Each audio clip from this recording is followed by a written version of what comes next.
Jarvis, you up? For you, sir, always. Importing preferences and calibrating virtual environment.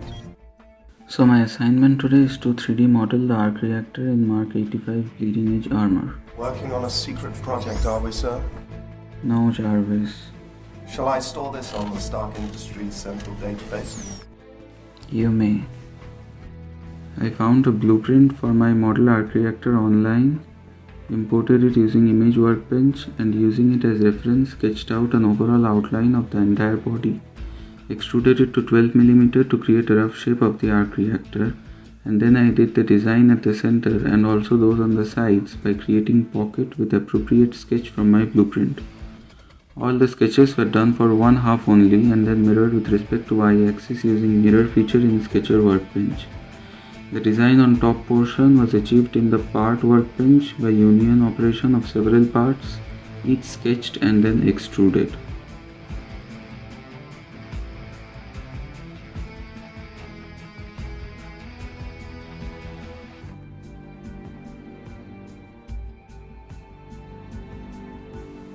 The model is 179.65mm in width, 159.15mm in height, which meets the requirements of the assignment.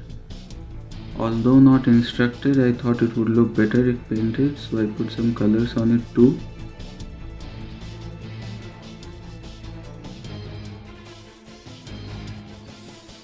Finally, opening its mesh file in Cura, setting layer height to be 0.2mm, printer speed at 60mm per second, infill pattern as triangles, we get the total print time to be about 6 hours and 18 minutes, which satisfies the 8-hour print time constraint of the assignment. I would like to conclude my presentation here and thank the professors for giving us such an interesting assignment. Thank you and have a great day.